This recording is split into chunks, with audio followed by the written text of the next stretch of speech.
Hello everyone, welcome back to the Medico Brothers. और जैसा कि बहुत सारे बच्चों के हमारे पास मैसेजेस आ रहे हैं, इंस्टाग्राम में कमेंट आ रहे हैं, यूट्यूब वीडियो पे, और उनका कहना है कि सर कल रिज़ल्ट आने वाला है और मैं इस बात को लेकर बहुत ज़्यादा डिप्रेस्ड हूँ। किसी के मार्क्स कम आ रहे हैं, किसी ने खूब मेहनत करी है पर पेपर बिगड़ गया, किसी की ओएमआर फिलिंग गलत हो गई। हर कोई इस बात को लेकर परेशान है कि कल क्या होने वाला है। अभी कुछ ही देर पहले एक बच्ची का हमारे पास मैसेज आता है और उसका कहना कुछ ऐसा है कि भैया मैं बहुत ज़्यादा डिप्रेस्ड हूँ और मैं पेरेंट्स को ये बात कैसे कहूँ कि उस पे मेरी कोई गलती नहीं है। मैंने खूब मेहनत करी पर पेपर ऐसा आया था कि वो उसे कॉप अप नहीं कर पाई। तो इस बात को लेकर मुझे ऐसा लगा कि मुझे आपके लिए एक वीडियो बनाना चाहिए और बताना चाहिए कि अब आपको बिल्कुल भी परेशान होने की ज़रूरत नहीं। आप बिल्कुल भी डिप्रेस्ड नहीं हो। जो आपके कंट्रोल में था वो आपने किया। आपने अपनी पूरी कोशिश करी और अब जो आपके कंट्रोल में है वो सिर्फ़ ये है कि आप कैसे इस कंडीशन को कॉप अप करते हो। देखिए, होता क्या है कि हर कोई अपनी तरफ से बेस्ट ही करता है, कोई भी अपना बुरा नहीं चाहता। पर ज़रूरी नहीं कि हर किसी के साथ बेस्ट हो, क्योंकि सीट्स लिमिटेड हैं। उतनी ही सीटों पर करीब 23-24 लाख बच्चे कम्पीट कर रहे हैं। अगर आप किसी से पीछे हो तो बहुतों से आगे भी हो। तो इस बात को लेकर हताश मत होइए। कंपटीशन का मतलब ही यही है कि पर्टिकुलरली कुछ लोगों को ही सिलेक्शन मिलता है। ज़ाहिर सी बात है, सभी को सिलेक्शन नहीं मिल सकता। अगर आपने पूरी मेहनत करी है, अगर आप अपने एफर्ट से संतुष्ट हो, तो इस बात को लेकर बिल्कुल भी परेशान मत होइए कि रिज़ल्ट क्या होने वाला है। मेंटली प्रिपेयर हो जाइए। जो भी होगा वो देखा जाएगा, जो भी होगा वो रिज़ल्ट के बाद देखा जाएगा, रैंक के बाद देखा जाएगा। आप अभी प्रॉपर अपनी हेल्थ का ध्यान रखिए। स्पेशली मैं ये कहूँगा कि आप सोशल मीडिया से दूरी बनाए रखिए। बहुत सारे ऐसे वीडियोज़ आ रहे हैं कि अगर आप इतने मार्क्स पा रहे हो तो ये होगा, इतनी रैंक आ रही है तो ये होगा। आपको भी पता है कि जब तक फाइनल रिज़ल्ट आ नहीं जाता, जब तक आपको फाइनल रैंक मिल नहीं जाती, तब तक हर कोई सिर्फ अपना एक्सपेक्टेड कट ऑफ बता सकता है। वो सिर्फ उसके जो उसे लगता है पर्टिकुलरली वो सिर्फ वो बता सकता है। और अब काफ़ी सारे बच्चे बोल रहे हैं कि मैं करूँ क्या, मेरे इतने मार्क्स आ रहे हैं मैं क्या करूँ, मैं मेरे इतने मार्क्स आ रहे हैं मैं क्या करूँ। तो मुझे ऐसा लगता है कि आप गाइडेंस ले सकते हो किसी से, लेकिन करना क्या है ये सिर्फ आप डिसाइड कर सकते हो। आप क्या चाहते हो, आपको क्या अच्छा लगता है, आप कौन सी चीज़ बेहतर तरीके से कर पाओगे, ये शायद आपसे ज़्यादा कोई और नहीं जानता। हाँ, आप अपनी नॉलेज के लिए ज़रूर ये चीज़ें देख सकते हो कि हाँ भाई, कौन-कौन से ऑप्शंस आपके पास हैं, पर करना क्या है ये फाइनली आपको ही डिसाइड करना है। तो इस बात को लेकर आप किसी और पर आश्रित मत रहिए कि मैं इससे पूछ लूँगा तो हो सकता है मुझे बेहतर पता चल जाए, मैं इससे पूछ लूँगा तो हो सकता है मैं बेहतर पता चल जाए। इन सब के लिए बिल्कुल भी परेशान होने की ज़रूरत नहीं है। कल रिज़ल्ट आने वाला है, आप पेरेंट्स के साथ बैठिए, जो भी आपकी प्रॉब्लम है आप उनसे शेयर करिए, क्योंकि ज़ाहिर-सी बात है वही वो लोग हैं जो बचपन से आपके साथ हैं।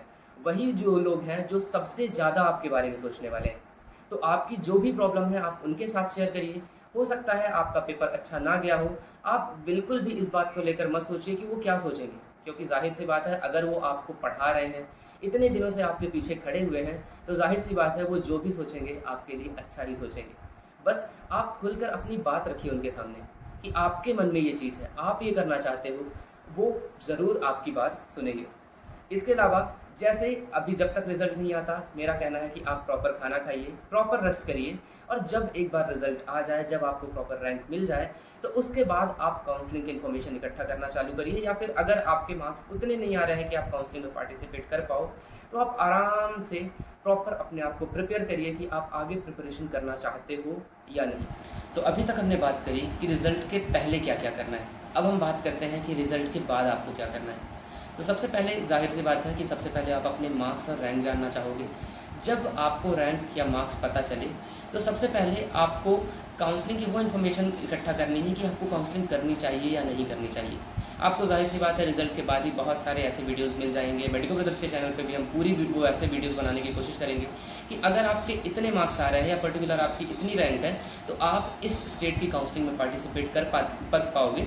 ये हम आपको प्रॉपरली जैसे ही रिज़ल्ट आता है उसके बाद बता देंगे। हमने पहले भी बताने की कोशिश करी है, पर बात वही है कि क्लियर एग्जैक्ट हर कोई तब भी बता सकता है जब रिज़ल्ट आ जाता है।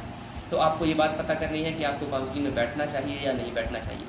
अगर आप काउंसलिंग के लिए एलिजिबल हो तो बहुत अच्छी बात है, आप काउंसलिंग की इन्फॉर्मेशन इकट्ठा करिए, अपने डॉक्यूमेंट्स रेडी करने में लग जाइए, प्रॉपरली वो सारी इन्फॉर्मेशन इकट्ठा करिए जो आपके काउंसलिंग के लिए ज़रूरी है।